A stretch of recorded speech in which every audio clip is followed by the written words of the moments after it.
Jeremias capítulo 29, versículo 11.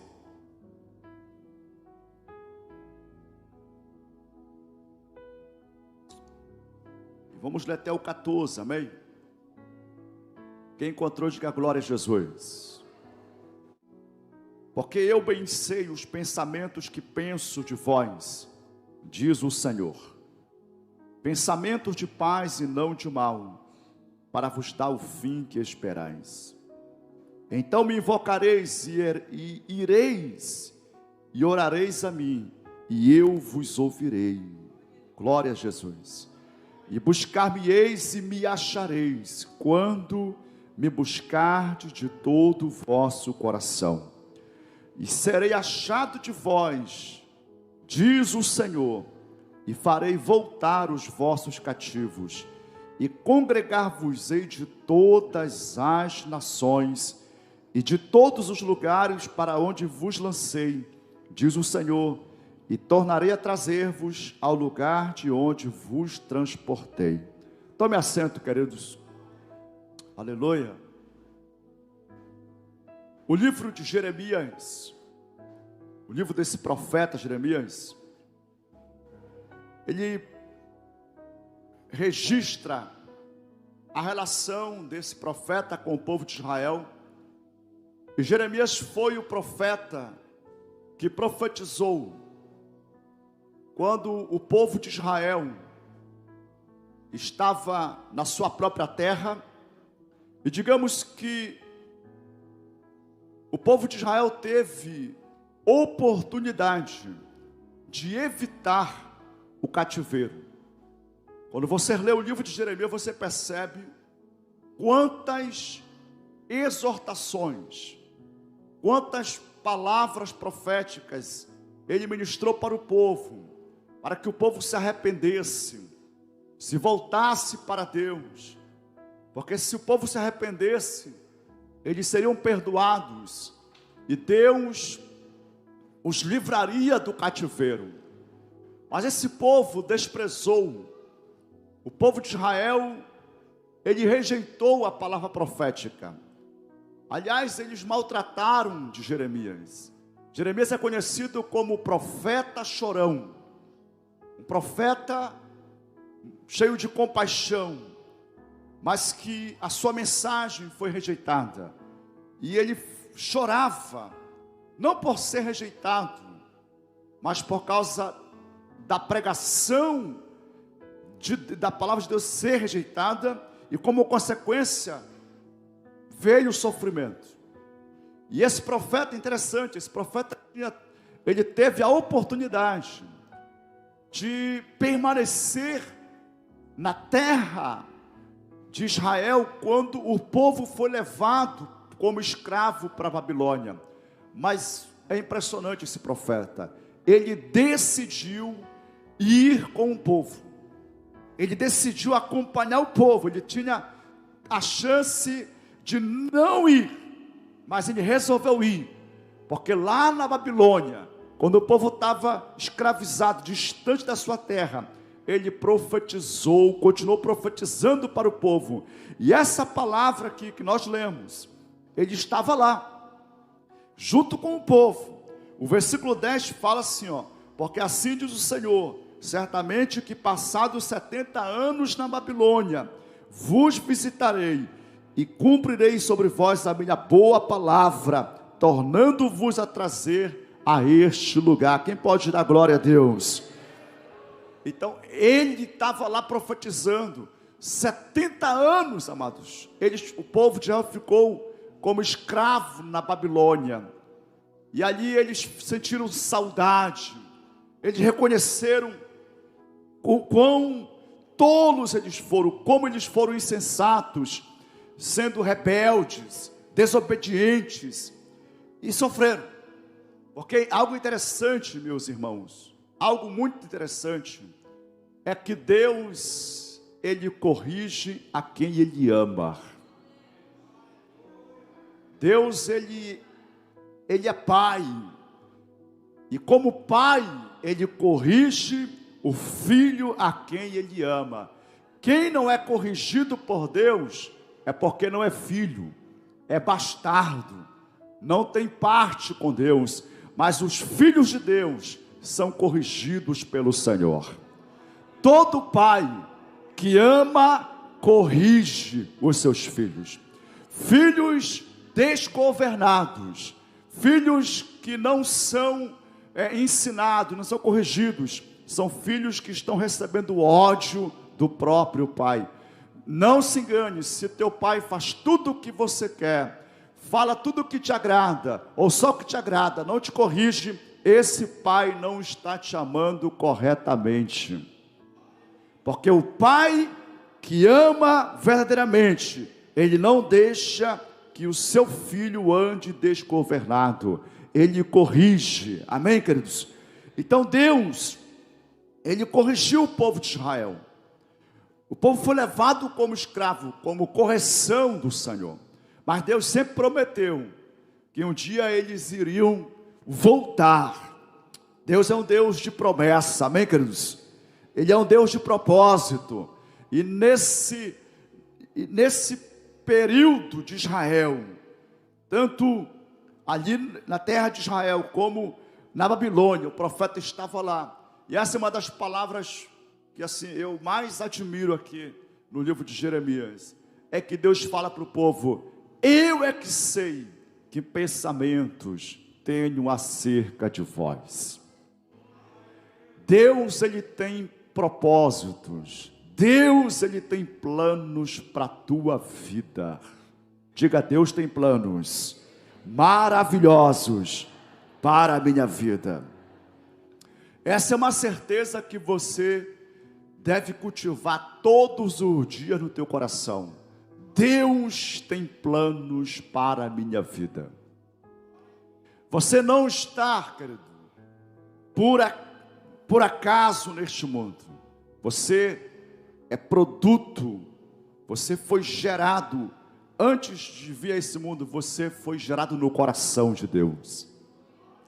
Deus tem um plano para a tua vida, creia nisso. Descubra qual o plano de Deus. O que Deus tem para a tua vida.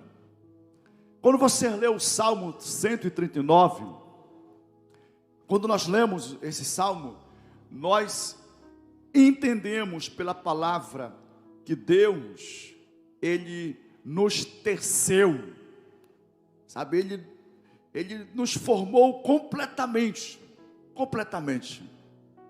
Você é exatamente como Deus te formou. Estou falando biologicamente.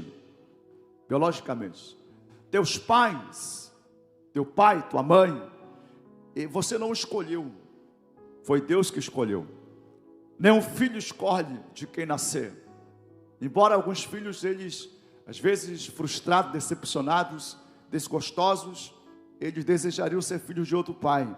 Mas preste atenção numa coisa: Deus sabe de todas as coisas. E você não nasceu por acaso. Reconheça isso. Reconheça que o plano de Deus para a tua vida é esse aqui, ó. Deus fala o seguinte: eu bem sei os pensamentos que penso de vós, diz o Senhor. Aí ele fala: pensamentos de paz. Isso aqui define a característica do plano de Deus para a minha vida e para a tua vida. Paz, aqui nesse versículo, vem do hebraico shalom. Aliás, no hebraico é shalom. Shalom significa paz, para nós em três aspectos. Todos nós precisamos ter paz interior, tranquilidade de espírito, calma. Quantas pessoas estão ansiosas, inquietas, preocupadas? Eu falando aqui sobre isso, né? Pessoas ansiosas. Eu lembrei ontem, lembrei do Hector. O Hector estava em casa ontem. O Hector é sobrinho da Quênia. Nem sei qual a idade dele, se é 5 anos, 4 anos. Mas como toda criança, ele é ansioso. Toda criança quer as coisas muito logo, de imediato. E eu estava lá trabalhando, e ele falou assim: tio, você pode imprimir para mim um desenho para eu pintar? Eu disse, tá, depois eu imprimo. Aí ele foi na sala e voltou. O senhor já pode? Ele só foi lá e voltou. O senhor já pode imprimir o desenho para mim? Eu disse, ainda não, rapaz. Eu estou ocupado aqui, eu não posso parar aqui. Eu fui num curso. E aí já estava me atrapalhando já, né? Aí ele deu mais uma voltinha lá e voltou de novo. E agora, tio? Eu falei, rapaz, eu vou imprimir logo esse negócio. Eu falei, rapaz, senão ele vai me atrapalhar aqui. Eu falei, tá bom, tu quer qual imagem? Vamos pesquisar. Aí ele olhou, bacana. Aí, essa aqui, beleza.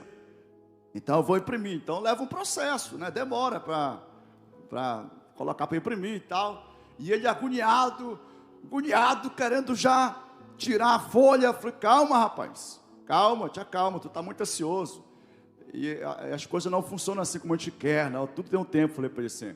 Falei, mas quem manda na minha vida sou eu vivo a minha vida. E eu falei assim, não, tu tem que aprender a viver, senão tu vai morrer cedo. Estou muito ansioso, rapaz. Olha a resposta dele que deu. Não, quem vive a minha vida sou eu. Eu falei, então aprenda a viver. E a melhor vida é tu viver sem ansiedade. Porque você tem paz. É uma criança, te compreende, né? E muitas pessoas, eles estão assim ansiosos, inquietos. Querido, Jesus, Ele é o príncipe da paz. Ele é a paz. Ele nos reconcilia com Deus. Nós temos paz com Deus. A paz interior, ela é uma consequência direta e imediata da paz com Deus. Se eu estou em paz com Deus, eu tenho paz interior. Eu vou estar calmo. Deus, Ele inúmeras vezes falou para o povo de Israel, aquietai-vos e sabei que eu sou Deus. Aquietai-vos, aquieta a tua alma, descanse em Deus. E essa é uma promessa, o plano de Deus é que você tenha paz.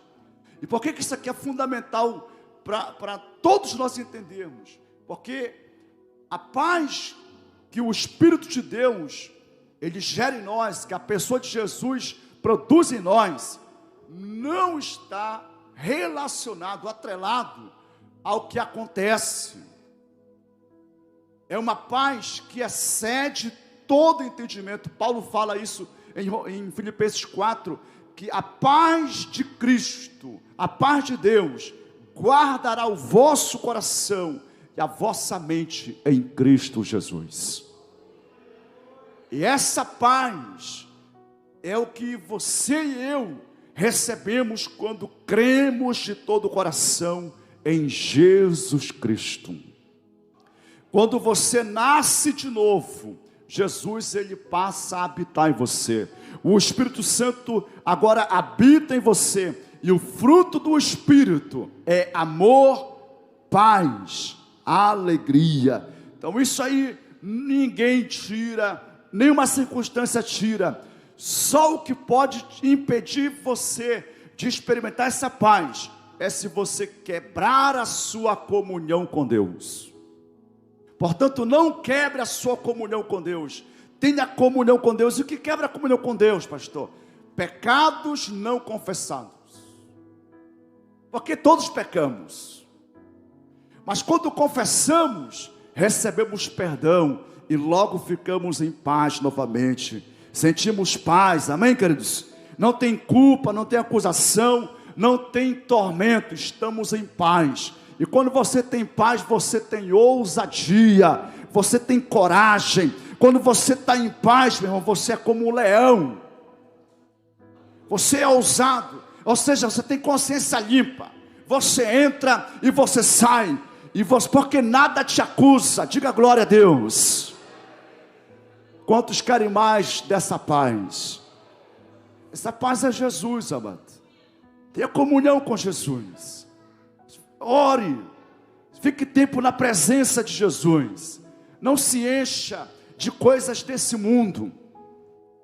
Quantas pessoas estão, embriagadas, estão transbordando de coisas mundanas, mas não estão transbordando da revelação de Jesus, da palavra de Jesus. Fique tempo com Jesus. Fique tempo com Jesus, amém? Agora, também significa prosperidade. Prosperidade é sucesso, é você ter resultados naquilo que você realiza. Diga, prosperidade é ter resultado naquilo que eu realizo. E a prosperidade é fruto da bênção do Senhor em tua vida.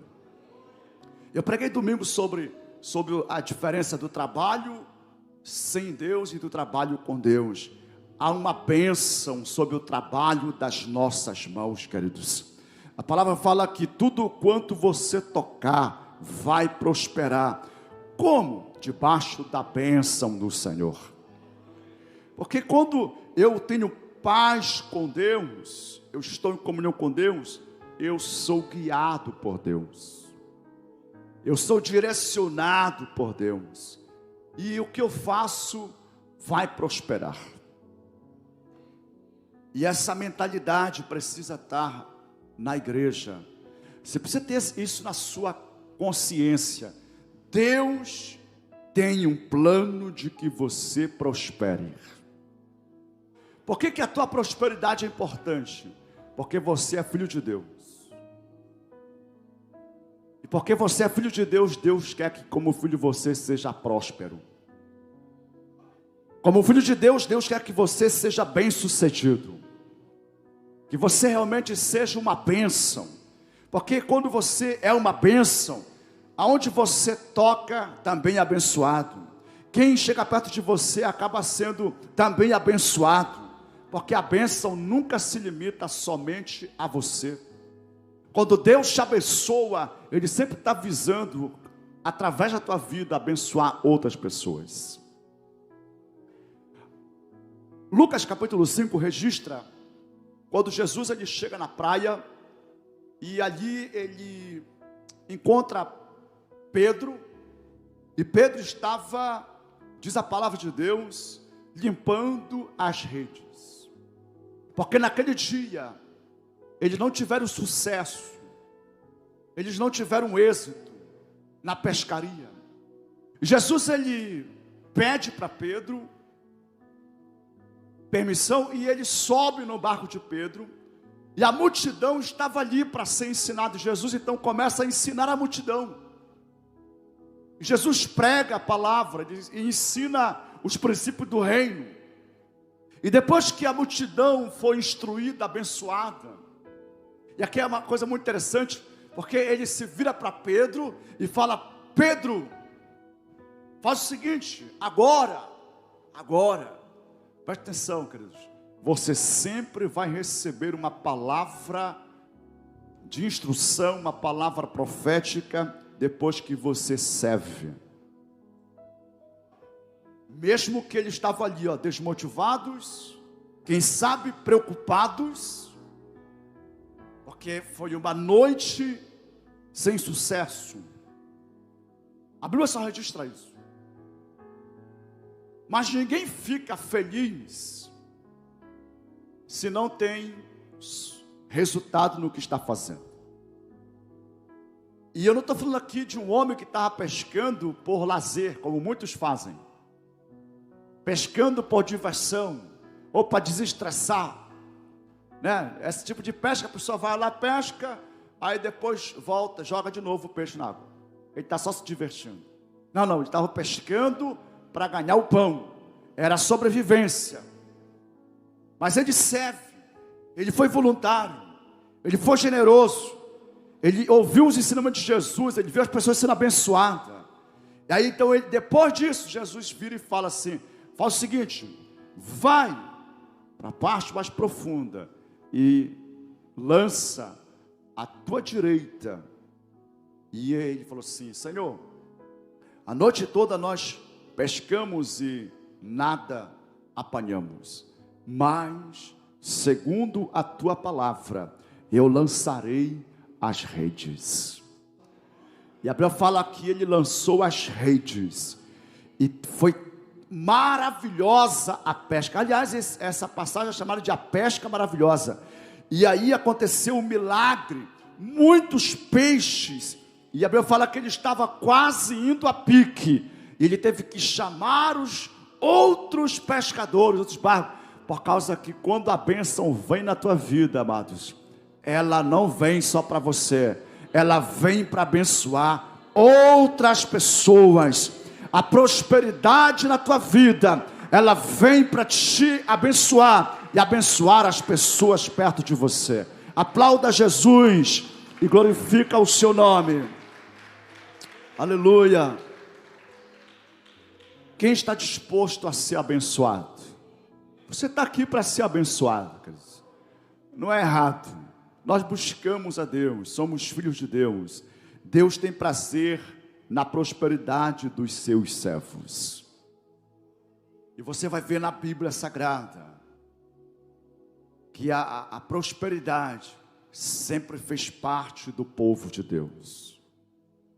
Estude um pouco sobre a história, só a história, e você vai ver que toda a prosperidade, ela é totalmente relacionada à atitude de servos de Deus. Você sabe que a primeira escola pública foi criada por João Calvino. Só tinha escola particular, só privada, só estudava quem era bem financeiramente. João Calvino, de onde vem os calvinistas, ele teve uma visão de educar a cidade. E ele fez com que a escola se tornasse pública. Por quê?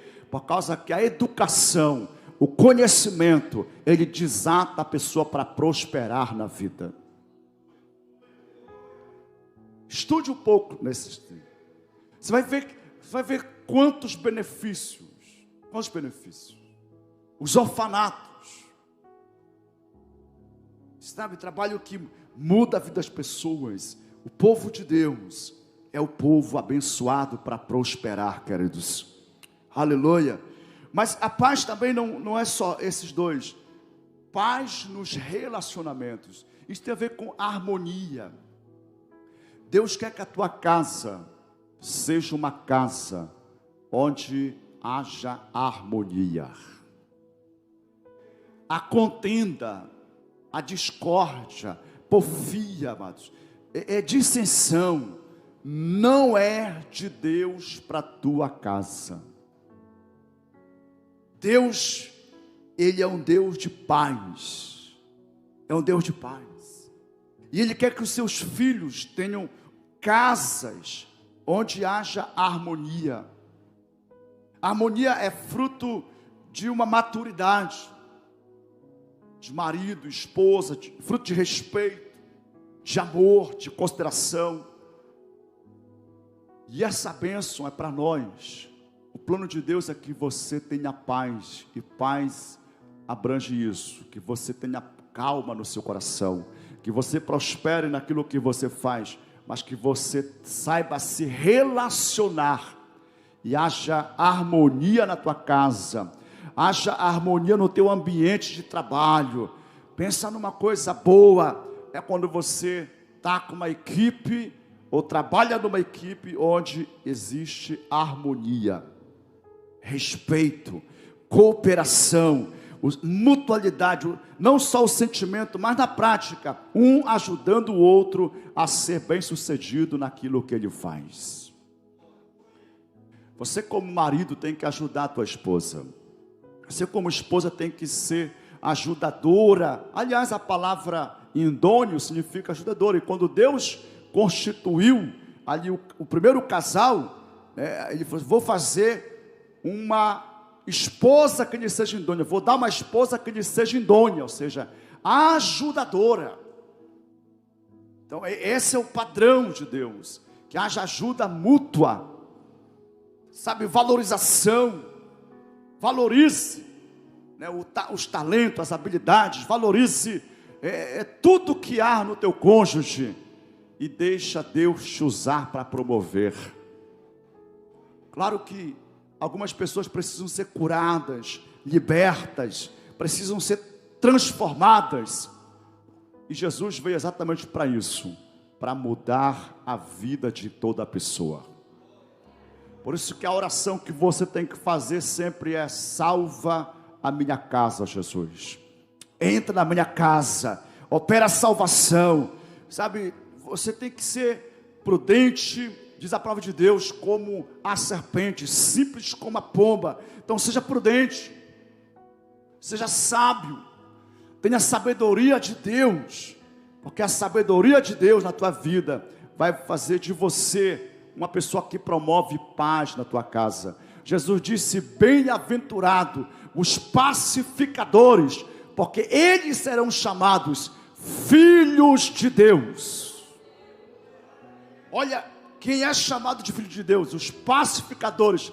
Quem são os pacificadores? Os que promovem a paz. Seja você na tua casa alguém que promove a paz.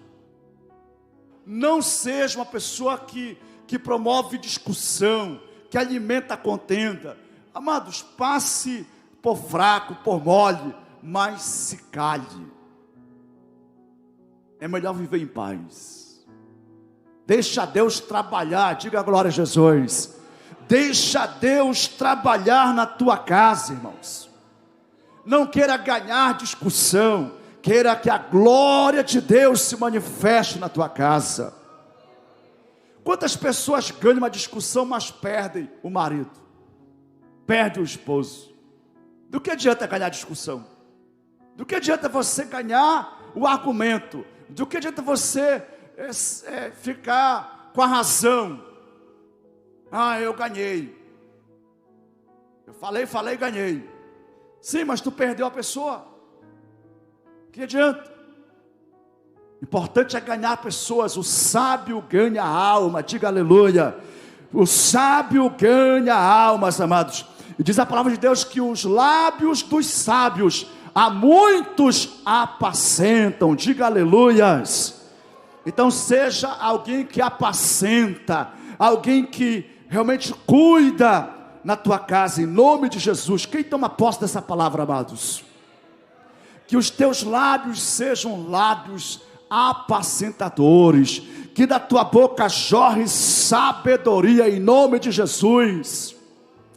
Porque a boa palavra, ela gera ânimo. A palavra boa, ela edifica. Paulo escreveu assim, no que depender de vós, tenham paz com todos. No que depender de vós, tenham paz com todos. Olha, amados, presta atenção. Casamento é um contrato. Você sabe disso, né?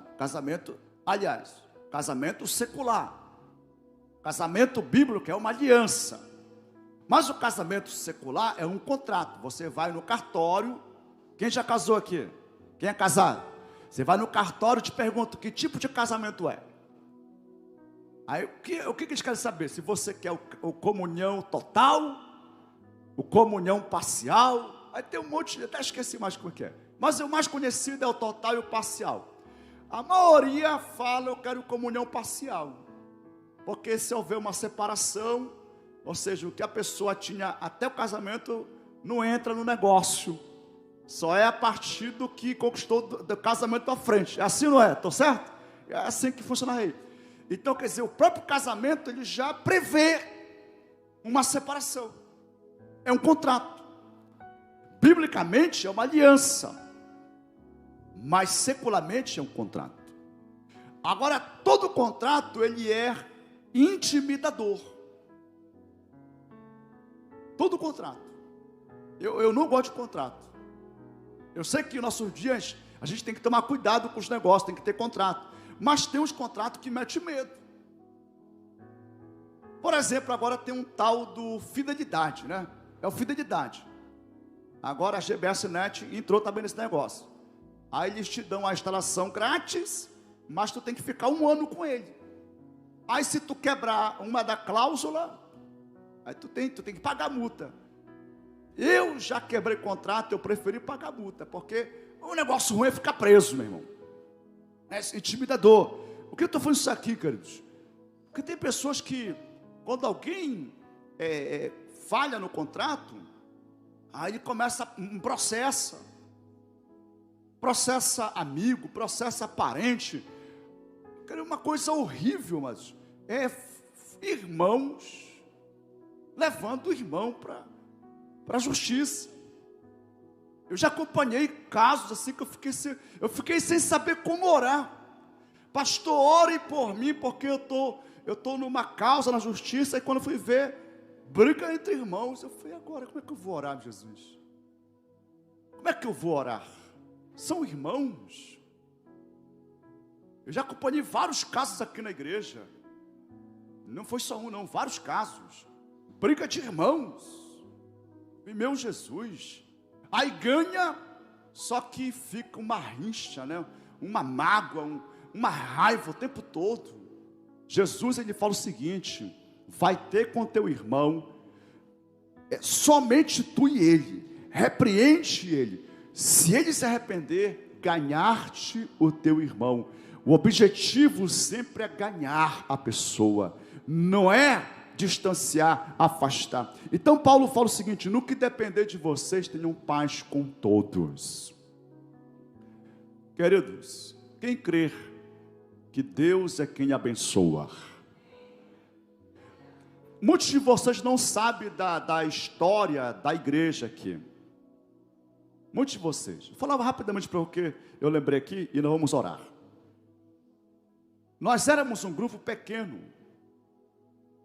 Quando nós fundamos a ceia, nós já éramos um grupo já maior. Acredito que 50 pessoas a 60 pessoas. Mas antes era um grupo pequeno. E esse grupo fazia parte de uma denominação evangélica.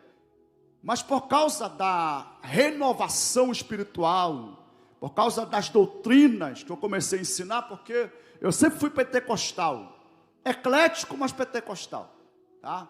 A minha maneira de crer, eu creio que Jesus, ele salva, eu creio que Jesus, ele cura, que ele batiza no Espírito Santo e que Jesus voltará. Digamos que essa é o evangelho pleno, é assim que se chama. E é o que eu prego desde que eu me converti. Jesus Cristo salva, ele cura, batiza no Espírito Santo e ele voltará em breve para buscar o seu povo. E como eu prego isso a vida toda, quem me ouve começa a crer como eu creio. Eu comecei a ensinar as pessoas não só a receber cura, mas como ministrar cura. Eu não só mostrava como expulsar demônios, mas como eu treinei as pessoas para expulsar demônios. E aí a igreja mudou. E quando a igreja renovou, a denominação, ou seja, a diretoria, chegou, vocês precisam voltar à origem, ou vocês se desligam. E aí a igreja, o grupo resolveu se desligar. Só que um detalhe. Eles disseram assim, nós não queremos prédio, nós não queremos patrimônio, nós queremos apenas que a gente venha aqui e se sinta em casa, e vocês, quando forem lá, também se sintam em casa. Porque quando a gente vem aqui, a gente não se sente em casa, porque vocês estão diferentes. A forma de vocês louvarem, de orarem, tudo é diferente agora. Porque existe essa diferença de igreja. Se você está aqui hoje porque você se identifica, e você vai na outra igreja, você vai ver diferença na liturgia, na forma de pregação. E isso é uma maneira de Deus ganhar todo mundo, porque ninguém é igual a ninguém. Aí beleza, nós não queremos prédio, nada, bacana. O povo ficou animado, pronto, bora separar, bora desligar em paz. Só que mudou a diretoria desses irmãos. A nova diretoria, ela já quis o prédio. Eles já reivindicaram o patrimônio.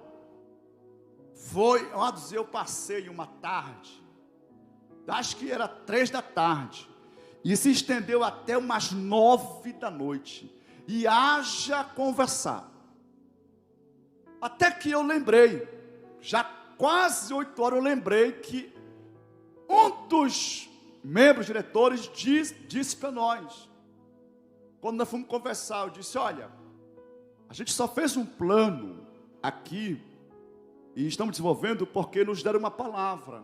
Nos disseram que não iam querer patrimônio, que não iam reivindicar prédio. Então, quer dizer, a gente investiu aqui e agora que nós temos isso aqui. E eu falei assim, mas nós não queremos nada de vocês. Mas nós precisamos de um prazo para a gente se organizar. Aí alguém de lá sabiamente disse assim, como é que é? Prometeram para vocês que não iam reivindicar o prédio? Foi isso que nos disseram na reunião. Não, então nós estamos errados. Ele disse, eu não lembro o nome da pessoa, disse, nós nem deveríamos estar aqui, porque se foi dada uma palavra, nós não deveríamos estar aqui. Eu falei, não, tudo bem, eu só lembrei agora, já estava acabando meu recurso, meus argumentos. Pensa só, uma situação muito difícil. Eu falei, não, eu só quero prazo, e nós não queremos nada daqui, nada. E aí nós conseguimos o prazo, e foi quando nós compramos o terreno e começamos a construir esse prédio. E sabe, mas tivemos paz. Temos paz. Eu converso com essa galera até hoje. Converso com esse pessoal, com esses irmãos. Porque houve de fato uma falta de conhecimento. Eles estavam com todos os direitos deles. Só que o que aconteceu milagrosamente? Nós não brigamos por nada. Porque pelos direitos, a igreja local tinha todo o direito de ficar com os patrimônios. Eu disse, nós não queremos nada. Porque sabe o que eu sempre me importei, amados? Em ser abençoado. Eu só quero o que Deus tem para a minha vida. E ainda se me tirarem, eu creio no Deus que restitui. E nós temos sido tão abençoados, queridos. Eu acompanho aqui no município de Tomé Açu 2 igrejas que vivem, infelizmente, em guerras frequentemente por causa de prédio. E detalhe, não desenvolvem, não crescem. Sabe qual foi a palavra de Abraão? Não haja entre os teus pastores e os meus pastores contenda. Não convém que haja contenda entre os teus pastores e os meus pastores. Ou seja, ele está falando dos pastores de ovelha literalmente. Aí Abraão fala para o seu sobrinho Ló, olha, escolhe, se tu for para a direita, eu vou para a esquerda. Se tu for para a esquerda, eu vou para a direita. Aí Ló olhou para as campinas do Jordão, visão carnal, né? Eita, terra boa, tudo bem, eu vou para essa parte que já está tudo pronto, vai em paz. Aí ele foi. Aí Deus fala assim, Abraão, agora erga os teus olhos, olha para o leste, olha para o oeste, olha para o sul, olha para todos os lados, porque eu darei a ti e a tua descendência toda esta terra. Se você olhar para a vida de Isaac, você vai ver também muita contenda, briga por poços. Amados, a coisa mais importante na terra é água. Onde não tem água, não tem vida. Onde tem água, tem vida. Por que Tomé Açu uma terra abençoada? Por causa que tem água. E não é pouca não. Uma terra próspera. Tem muita terra aí que é rica mesmo em todos os minérios, mas como não tem água, é um deserto. Veja bem, então a primeira coisa que eles procuravam na terra, e continua sendo hoje, água. Então eles cavavam poços. E Isaac, ele não só limpava poços que já estavam abandonados, mas como cavava poços. Só que os seus ali, inimigos, os moradores da terra, com inveja, eles iam lá e brigavam, contenda, até que ele encontrou um poço que não houve contenda mais, e ali ele se estabeleceu. Deus abençoa quando você é uma pessoa de paz. é um pacificador. Seja um pacificador. Amados, não seja uma pessoa chata. Não seja uma pessoa antipática. Não seja uma pessoa desagradável. Porque ninguém fica perto de uma pessoa chata. Diga misericórdia, Jesus. Tem gente que é muito chato, amados. É muito xarope, misericórdia. Não seja chato. Seja uma pessoa legal, diga aleluia. Seja uma pessoa legal, rapaz. Uma pessoa gentil, né, cortês. Seja uma pessoa educada. Quando você falar com as pessoas, fale com humildade. Mesmo que você vai mandar, mas fale como se você fosse o servo. Querido, você poderia fazer. Você pode mandar, você pode falar assim, vai, não. Você poderia. Seja educado. Aleluia. Alguém pode dar glória a Jesus aqui, amados? Eu estou te dando aqui algumas instruções como você se relacionar e manifestar sabedoria, apacentar a muitos. Diga glória a Deus. Aprenda a sorrir, queridos. Aprenda a sorrir. Sabe, aprenda a rir. Melhor, aprenda a falar sorrindo. Eu tenho uma esposa que ela é feliz da vida e ficou mais feliz depois que casou comigo. Aleluia. Tá feliz, ó, tá rindo lá. E aí, por causa da alegria dela, os nossos filhos, eles, literalmente, amados, o Kivson, quando ele nasceu, quando ele entrou eu não quis assistir o parto, né? Eu fiquei lá na sala esperando, no apartamento esperando. Quando ele entrou, ele já entrou sorrindo. E eu era uma pessoa muito tensa, muito ansioso, muito preocupado. Era novo no ministério, então a gente fica tenso. Mas eu falo assim que a vinda dele, uma das coisas que rompeu na minha vida, foi o peso da tensão. E a gente foi aprendendo a ser uma pessoa leve, descontraído, né? Então a gente é suave.